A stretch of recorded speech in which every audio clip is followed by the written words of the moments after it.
नमस्कार दोस्तों, मेरे इस YouTube चैनल में आप सभी का तहे दिल से हार्दिक अभिनंदन है।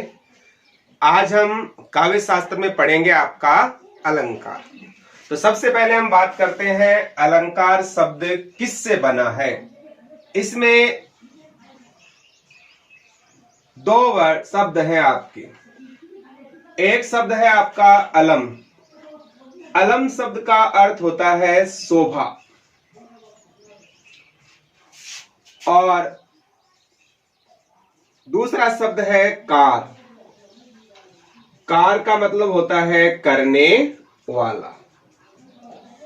अलम यानी शोभा, कार यानी करने वाला, यानी जिसके द्वारा शोभा बढ़ाई जाए।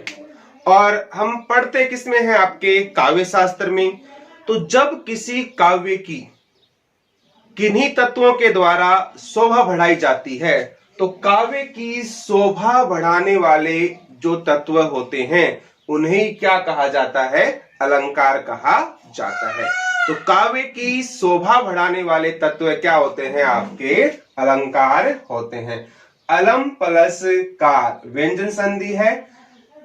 शोभा का मतलब होता है किसी की सुंदरता से आप ले सकते हो।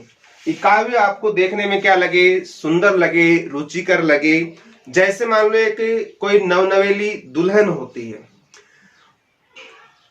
दुल्हन दिखने में कैसी ही हो, और जब उसकी शादी करते हैं तो ब्यूटी पार्लर से वो सज धज कर तैयार होकर आती है, क्रीम पाउडर लगा के। तो चेहरा चाहे कैसा ही हो, और जब वो श्रृंगार करती है, नए नए आभूषण पहनती है, नए कपड़े पहनती है, तो वो बड़ी सुंदर लगती है। जैसे कहा है कोई स्त्री है, जब किसी प्रकार के आभूषण है या वस्त्र है धारण करती है तो उसके सौंदर्य में वृद्धि होती है। और उसी प्रकार से जो काव्य होता है, काव्य के सौंदर्य में क्या होती है? वृद्धि होती है। जैसे मान लो एक कोई नवविवाहिता है, या ऐसे मान लो कोई एक सुंदर स्त्री है, और उस सुंदर स्त्री ने अच्छे अच्छे कपड़े पहन रखे हैं, अच्छे आभूषण पहन रखे हैं, और वो नृत्य कर रही है। अब देखो, सौंदर्य हर व्यक्ति के लिए अलग अलग हो सकता है। मान लो वो स्टेज पर नृत्य कर रही है, उसके सामने कोई एक तो नौजवान बैठा है, एक महिला बैठी है, और एक आपका कोई सन्यासी बैठा है। क्या सभी को उसका सौंदर्य एक समान लगेगा? क्या नहीं। हर व्यक्ति है, उसका देखने का नजरिया उसके प्रति क्या हो सकता है? अलग अलग हो सकता है। जैसे कोई महिला उस महिला को देखती है, नाच रही है, तो वो क्या देखेगी? वो देखेगी उस महिला ने कितने सुंदर कपड़े पहन रखे हैं, यानी उसके वस्त्रों को देखेगी, या उसके आभूषण देखेगी कि उस महिला ने कौन कौन से आभूषण पहन रखे हैं। तो महिला की जो रुचि है वो उसके वस्त्र और किस में रहेगी? आपके आभूषणों के अंदर। जैसे मान लो एक और कोई बैठा है, जैसे मान लो कोई फिल्म बनाने वाला निर्देशक है, डायरेक्टर है। जो निर्देशक होता है उसकी नजर किस पे रहेगी? वो ये सोचेगा कि जो महिला है उसका जो स्टेप है डांस की, या उसका जो शरीर है किस प्रकार से अंग संचालन करता है, तो वो उसके अंग संचालन पर क्या करेगा? नजर रखेगा कि जो जैसा व्यक्ति होता है वो उसी के अनुसार उस सौंदर्य को देखता है। और एक सन्यासी है, वो क्या देखता है? वो ये देखता है कि देखो आज कितनी गरीबी आ गई है, लोगों के पास कपड़े होने के बावजूद भी कितने छोटे छोटे कपड़े पहनते हैं, किस प्रकार अश्लील डांस किया जा रहा है। तो सन्यासी की नजर है, वो उसको इस दृष्टि से क्या नहीं मानता है? उचित नहीं मानता है या अनुचित मानता है। अगर मान लो उसी के स्थान पर कोई नौजवान बैठा है, तो वो न तो कपड़े देखेगा, न उसके अंग संचालन को देखेगा। वो ये सोचेगा यार कितना अच्छा, कितनी अच्छी नारी है, काश ऐसी मेरे जीवन में भी आए, या कितना अच्छा स्त्री है। तो मतलब उसका जो नजर है उसकी सौंदर्य पर रहेगा, वो ये सोचता है किसी प्रकार से मैं इसको क्या कर लूं, प्राप्त कर लूं।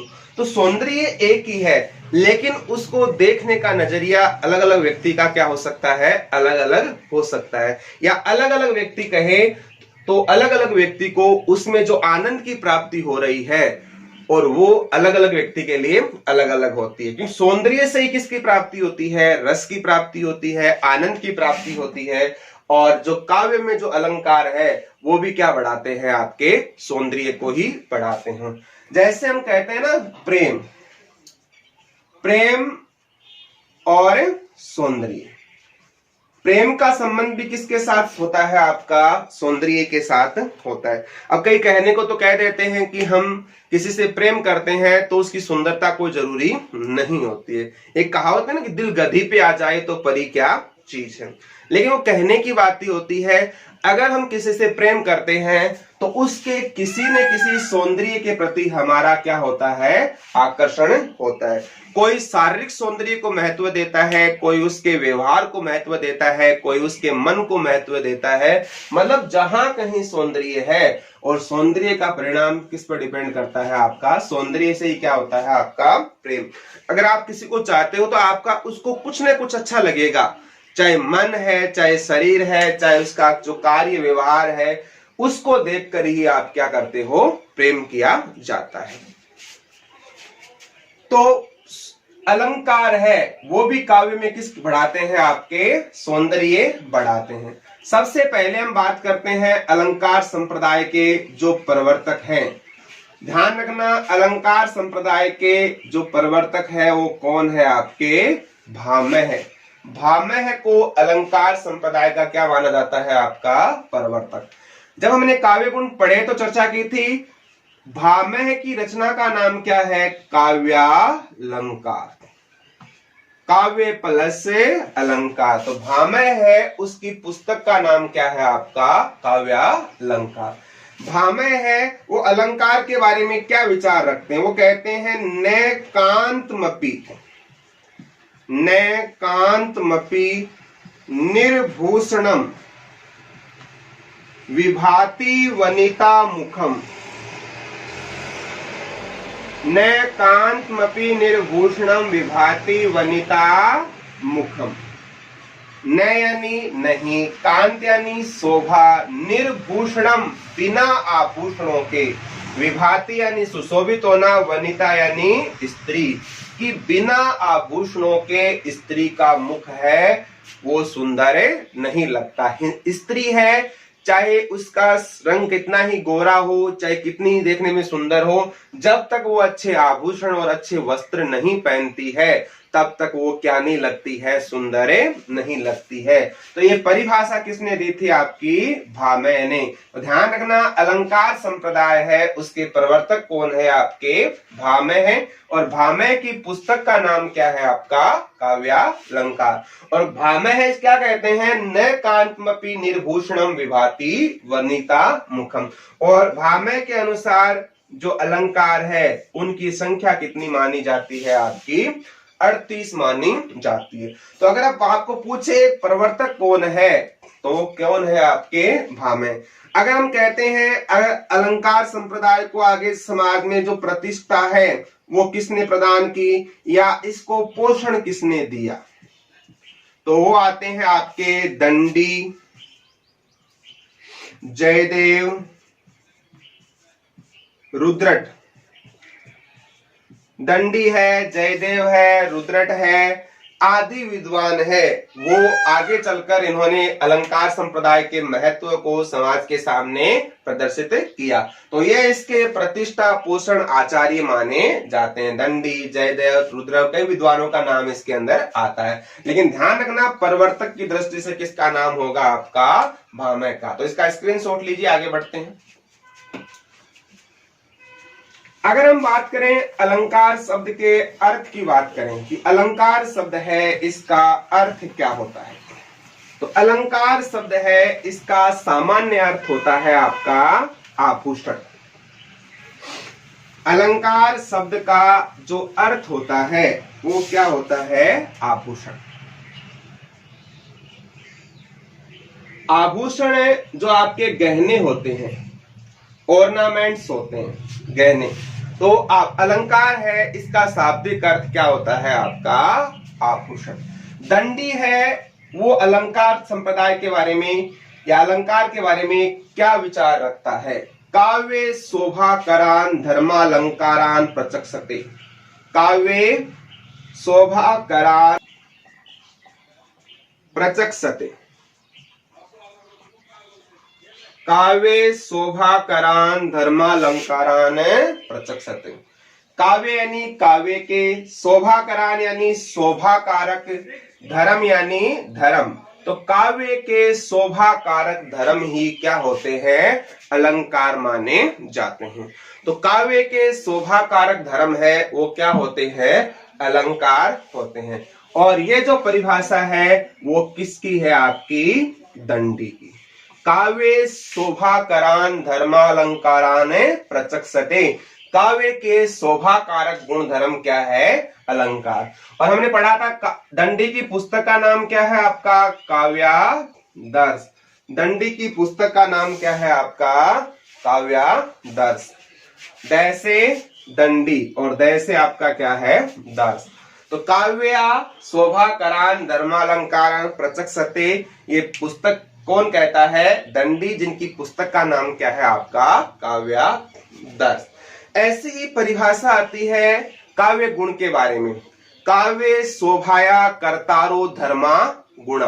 और ये परिभाषा किसकी है, वामन की। और वामन की पुस्तक का नाम क्या था आपका, काव्यालंकार सूत्रवर्ती। काव्य शोभाया कर्तारो धर्मा गुणा, तो गुण की बात आती है वो कौन कहता है, वामन। और अलंकार की बात आती है वो कौन कहता है, आपका दंडी। दंडी की कौन सी परिभाषा दी थी आपकी, ये। आगे हम बात करते हैं अरस्तु ने क्या कहा था। भाषा को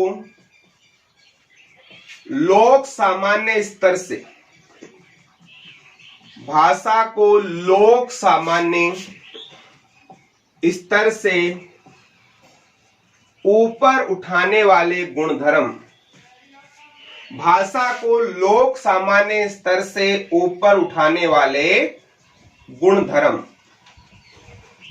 अलंकार कहलाते हैं। ये किसने कहा था आपका, अरस्तु ने। किसने कहा आपका, अरस्तु। कि भाषा है उसको सामान्य स्तर से ऊपर उठाने वाले जो गुण धर्म है वो क्या कहलाते हैं, आपके अलंकार कहलाते हैं। तो अरस्तु मानता है कि भाषा को ऊपर उठाने वाले जो गुण धर्म है वो क्या है, आपके अलंकार है। विश्वनाथ क्या कहते हैं, वो ये कहते हैं जो अलंकार है वो शब्द अर्थ स्वरूप, अलंकार है शब्द अर्थ स्वरूप काव्य के अस्थिर धर्म है। शब्द अर्थ स्वरूप काव्य के अस्थिर धर्म है। ये कौन कहता है, आपका विश्वनाथ। किसने कहा आपका, ये विश्वनाथ ने कहा। शब्दों है वो यानी अलंकार को शब्द अर्थ स्वरूप काव्य के अस्थिर धर्म, आपको इतना मानना है। काव्य अलंकार को काव्य के अस्थिर धर्म किसने कहा, तो ये किसने कहा था, आपका विश्वनाथ ने। हम बात करते हैं विश्वनाथ ने कौन सी पुस्तक लिखी थी, तो ध्यान रखना विश्वनाथ ने जो पुस्तक लिखी थी वो आपकी थी साहित्य दर्पण। जो ये पुस्तक किसकी है, आपकी विश्वनाथ। अलंकार के बारे में केशवदास की परिभाषा आती है, यद्यपि सुजाति सुलक्षणी, यद्यपि सुजाति सुलक्षणी सुवर्ण सरस सुवृत, सुवर्ण सरस सुवृत भूषण बिनुन विराजई, भूषण बिनुन विराजई कविता वनिता मीत, कविता वनिता मीत। ये जो परिभाषा है वो किसकी है, आपकी केशव दास की। तो केशव दास है, उसके अलंकार के बारे में क्या विचार है, इंपॉर्टेंट है। यद्यपि सुजाति सुलक्षणी सुवर्ण सरस सुवृत भूषण बिनु न विराजई कविता वनिता मीत। कि अगर कोई स्त्री सुजाति, चाहे भले ही कितनी ही अच्छी जाति की क्यों नहीं हो, सुलक्षणी यानी उसके लक्षण कितने ही अच्छे क्यों नहीं हो, सुवर्ण सु यानी सुंदर, चाहे उसका रंग कितना ही गोरा क्यों नहीं हो, सरस चाहे वो रस से भरी हुई हो, सुवृत सु यानी अच्छे, वृत्त यानी चरित्र से ले सकते हैं, और वृत्त का मतलब गोल भी होता है। सुवृत्त चाहे उसका चरित्र कितना ही अच्छा हो। कोई स्त्री चाहे कितनी अच्छी जाति की हो, कितने ही अच्छे लक्षण हो, चाहे कितना ही सुंदर रंग हो, चाहे रस से भरी हुई हो, चाहे चरित्रवान कितनी हो, अगर वो आभूषण धारण नहीं कर रखे हैं तो चाहे बिना आभूषणों के न तो कविता अच्छी लगती है और न आपकी वनिता यानी स्त्री अच्छी लगती है। मीत यानी होता है मित्र। तो बिना आभूषणों के चाहे कविता हो, चाहे वनिता हो, चाहे मीत हो, बिना आभूषणों के सुंदर नहीं लगते हैं। तो काव्य शोभा करान धर्मालंकारान प्रचक्षते, दंडी ने कहा भाषा को लोक सामान्य स्तर से ऊपर उठाने वाले गुण धर्म क्या कहलाते हैं के बारे में अरस्तु ने। और शब्द अर्थ स्वरूप काव्य के अस्थिर धर्म कौन मानता है, आपका विश्वनाथ। यद्यपि सुजाति सुलक्षणी सुवर्ण सरस सुवृत भूषण बिनु न विराजई कविता वनिता मीत, कौन कहता है, आपका केशवदास। स्क्रीनशॉट लीजिए इसका।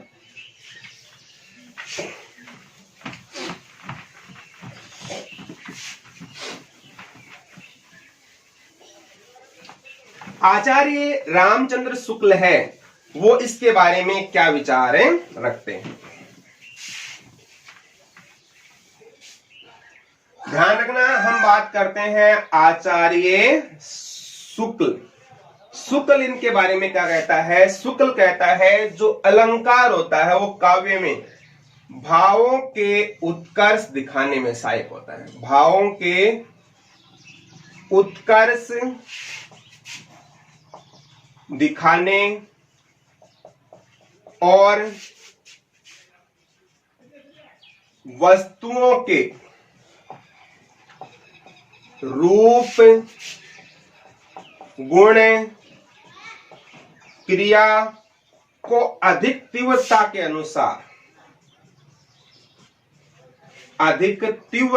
अनुसार अनुभव कराने में सहायक होते हैं।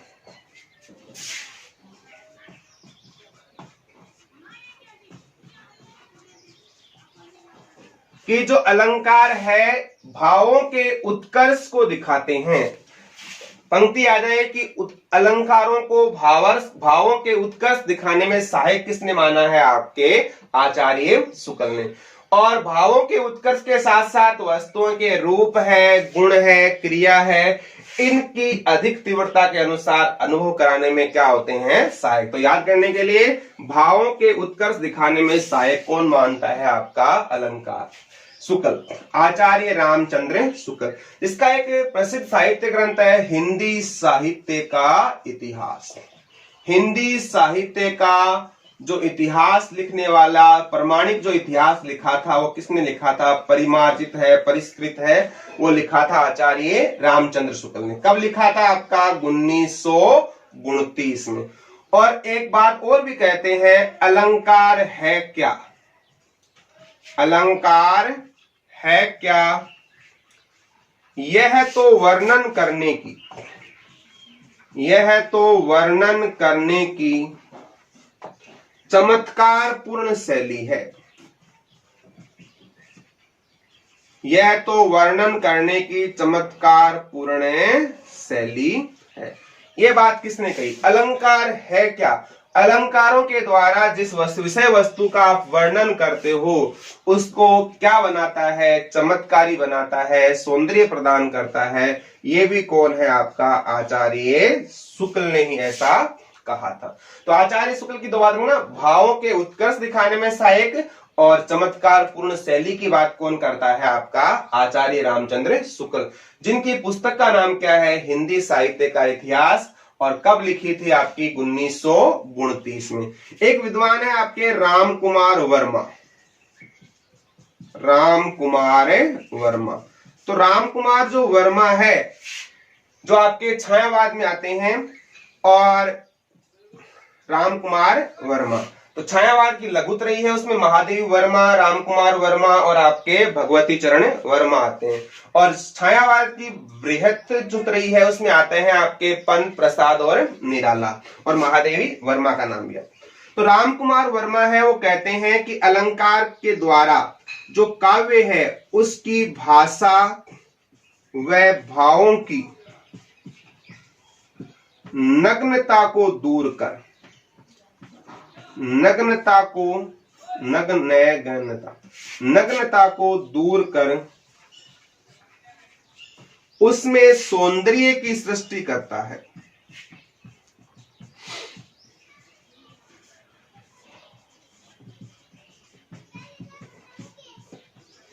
तो अलंकार जो है वो काव्य के अंदर जो भाषा है, जो भाव है, उनके अंदर जो कमी है, उनकी नग्नता है, उसको दूर कर कर उसमें किसकी उत्पत्ति करता है, सौंदर्य की उत्पत्ति करता है। ये कौन कहता है? आपका राम कुमार वर्मा।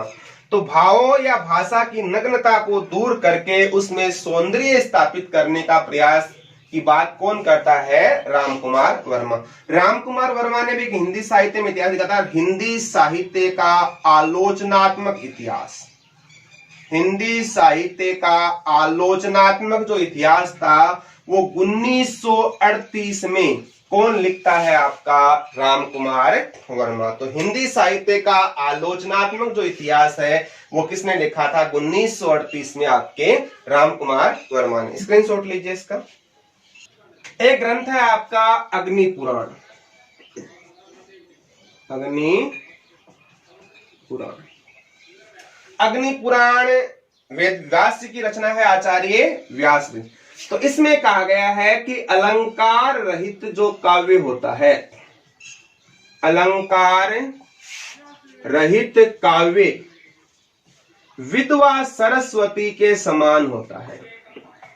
अलंकार रहित जो काव्य है वो किसके समान है? विधवा सरस्वती के समान है। तो अलंकार रहित काव्यों को विधवा सरस्वती के समान किसने माना है? आपका अग्नि पुराण में माना गया। जैसे मान लो कोई महिला विधवा है, तो विधवा महिला न तो श्रृंगार करती है और कपड़े भी क्या पहनती है? सफेद पहनती है। मतलब भले स्त्री का सौंदर्य अच्छा हो लेकिन अच्छे कपड़े और अच्छे आभूषण नहीं पहनती है तो उसका सौंदर्य परिलक्षित नहीं होता है। तो अलंकार रहित काव्य की तुलना विधवा सरस्वती के समान किसने की है? आपकी अग्नि पुराण के अंदर, यानी व्यास जी की रचना है। और अग्नि पुराण के अंदर जो अलंकार है कोई 16 मानता है, कोई आपके 14 मानता है, अलग अलग संख्या अलग अलग विद्वानों के अनुसार। एक आपके भरत मुनि है, और भरत मुनि की रचना कौन सी है? आपकी नाट्य शास्त्र। तो सर्वप्रथम भरत मुनि ने अपनी रचना जो नाट्य शास्त्र है उसमें कितने अलंकारों का प्रयोग किया है? तो ध्यान रखना, भरत मुनि ने अपनी रचना नाट्य शास्त्र है उसमें मुख्यतः कितने अलंकार बताए हैं? आपके 4। तो प्रश्न आ सकता है इनमें से कौन सा नहीं है? तो ध्यान रखना, उपमा, रूपक, यमक और दीपक। उपमा, रूपक, यमक और दीपक। तो ये 4 अलंकारों का प्रयोग भरत मुनि ने मुख्यतः किसमें कहा था? आपके नाट्य शास्त्र। प्रश्न आ सकता है भरत मुनि के अनुसार कौन सा अलंकार नहीं है? तो उपमा, रूपक, यमक और आपके दीपक, ये 4 अलंकार आपके किसने बताए हैं? भरत मुनि ने।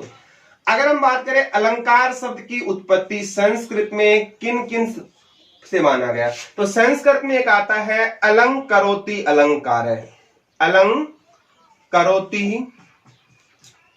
अलंकार है, अलंकरोति अलंकार है। एक आता है अलंक्रियते, अलंक्रियते अनेन इति अलंकार है, अलंक्रियते अनेन इति अलंकार है। अलंकरणम अलंकार है। अलंकरणम अलंकार है। तो संस्कृत में अलंकार शब्द की उत्पत्ति है, उसके बारे में अलग अलग कुछ कथन दे रखे हैं। अलंकरोति अलंकार है, अलंक्रियते अनेन इति अलंकार है, अलंकरणम अलंकार है। तो अधिकांश जो विद्वान है इस बात पर मत होते अलंक्रियते अनेन इति अलंकार है, कि जो अलंकृत करे, शोभा बढ़ाए, या आभूषण के द्वारा शोभा बढ़ती है। अलंकृत का मतलब जो अलंकरण करे या शोभा बढ़ाए, वही आपका क्या है, अलंकार है। तो ध्यान रखना, अलंकरोति अलंकार है, अलंक्रियते अनेन इति अलंकार है, अलंकरणम अलंकार है, इत्यादि कुछ आपके इन शब्दों की उत्पत्ति के बारे में आपको जानकारी मिलती है। तो ये कुछ परिभाषाएं हैं आपकी अलंकार के बारे में। अगर हम बात मानते हैं कि अलंकार शब्द की अगर आदि प्रवक्ता किसे कहा जाए, तो सृष्टि के अंदर जो भी चीजों की उत्पत्ति हुई है उस सभी का आदि प्रवक्ता कौन माना जाता है, आपका ब्रह्मा जी। सृष्टि के अंदर जिसकी भी उत्पत्ति हुई है तो हम उत्पत्ति कारक किस देवता के रूप में मानते हैं, आपके ब्रह्मा जी को उत्पत्ति कारक मानते हैं। तो अगर हम अलंकार की बात करें तो ये अलंकार है, इसका भी आदि प्रवर्तकता कौन है, आपका ब्रह्मा को मान सकते हो। जब हम भाषा की शुरुआत करते हैं तो वहां आप पढ़ते हो कि जो पहले हम वैदिक संस्कृत थी, वहां आपके वेद बने थे, ऋग्वेद है, यजुर्वेद है। फिर वैदिक संस्कृत के स्थान पर आपकी लौकिक संस्कृत आई, उसमें आपके बाद में रामायण है, महाभारत है, आदि ग्रंथ लिखे गए थे।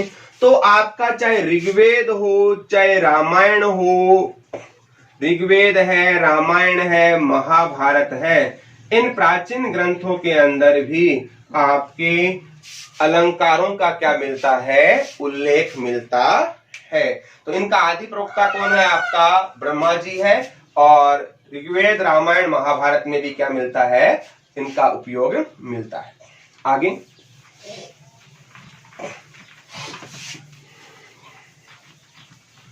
अब हम बात करते हैं अलंकार कितने प्रकार के होते हैं। देखो, हिंदी और संस्कृत में अंतर है आपका।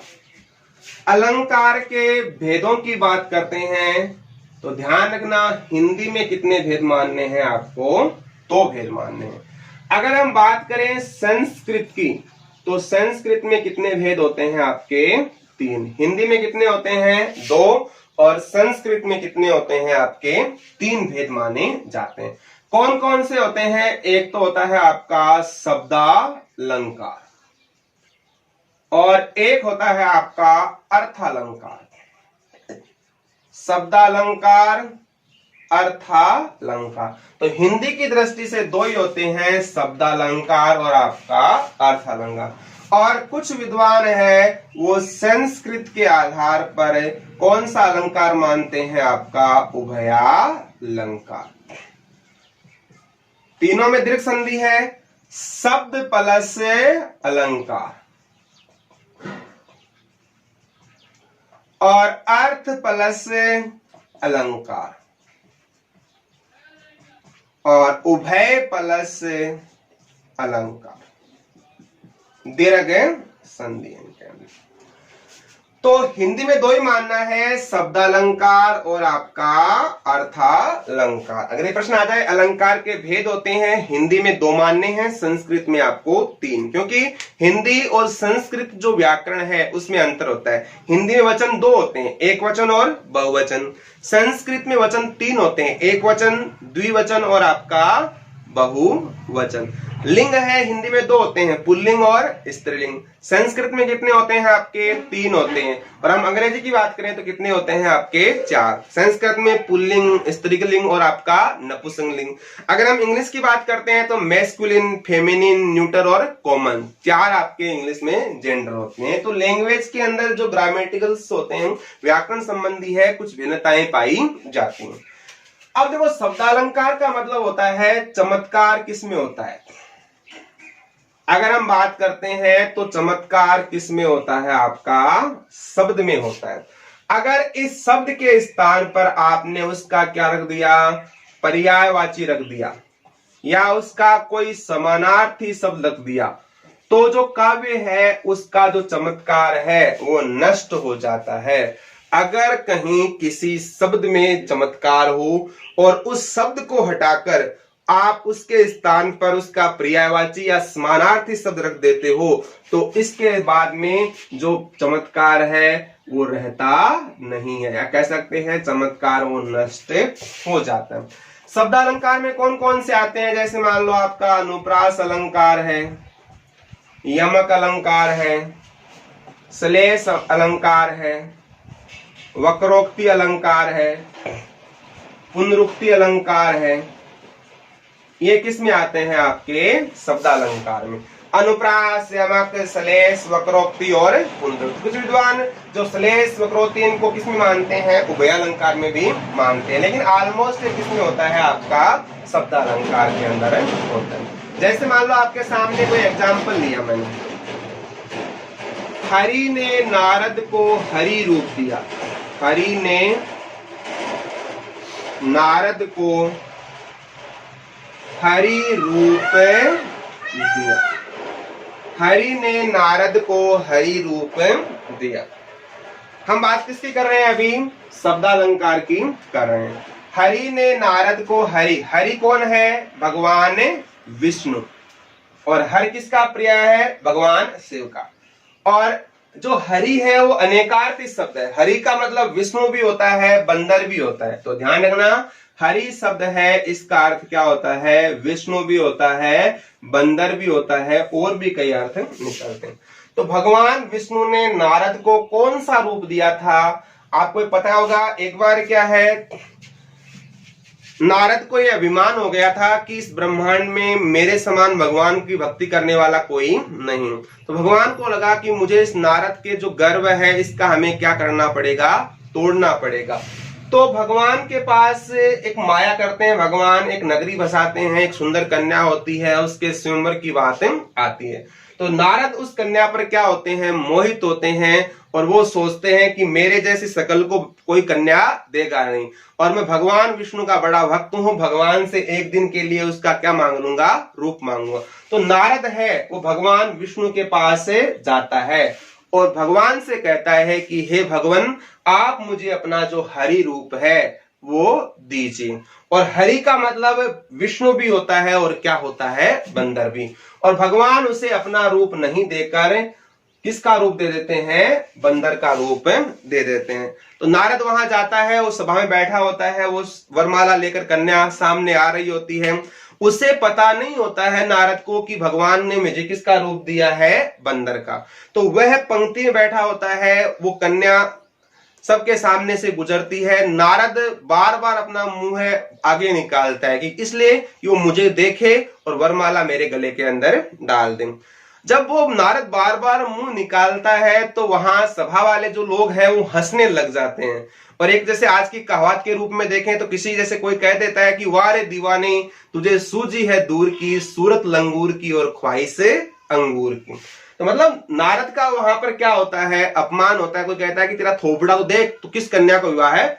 और जब नारद है वो कहीं जल में आकर अपना चेहरा देखता है तो फिर लगता है कि भगवान ने मेरे साथ क्या किया है? छल किया है।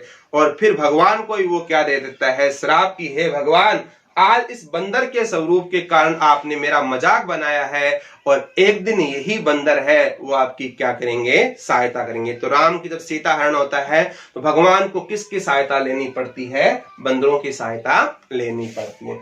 तो अगर आप इस हरि के स्थान पर बंदर लिख देते तो क्या यहाँ पर जो चमत्कार है वो रहता? नहीं रहता। जैसे और एग्जाम्पल देखते हैं, रहीमन पानी राखे बिन पानी सब सून, पानी गए न उबरे, पानी गए न उबरे, मोती मानस चून, पानी गए न उबरे मोती मानस चून। पानी है इसका मतलब ऑलमोस्ट हम क्या लेते हैं? जल से लेते हैं, है ना।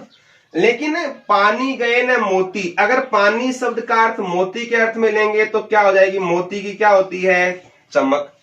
अगर पानी शब्द का अर्थ मनुष्य, मानस यानी मनुष्य, मनुष्य के लिए लेंगे तो क्या हो जाएगी आपकी इज्जत। और चून यानी आटा, आटे के लिए लेंगे तो क्या हो जाएगा आपका जल। कि आटे के लिए जल की आवश्यकता होती है, मनुष्य के लिए इज्जत की और मोती के लिए चमक की। तो पानी आपका एक ही शब्द था, उसका अलग अलग अर्थ हमने अलग अलग संदर्भ में लिया। अगर क्या इस पानी के स्थान पर अगर आप जल रख देते तो क्या इसमें चमत्कार रहता? नहीं, क्योंकि पानी अनेकार्थी शब्द है जिसका अर्थ जल भी होता है, इज्जत भी होता है और पानी भी होता है। ठीक है ना। तो अगर किसी शब्द के स्थान पर पर्यायवाची रखें, समानार्थी रखें तो उसमें चमत्कार नहीं रहता है। जैसे यमक में आता है सारंग ले सारंग चली सारंग पूग्यो आए, है ना, तो वो भी किस में आएंगे? आपके शब्दालंकार के अंदर। दूसरा कौन सा है आपका? अर्थालंकार। तो अर्थालंकार में चमत्कार किस में होता है? आपका अर्थ में चमत्कार होता है।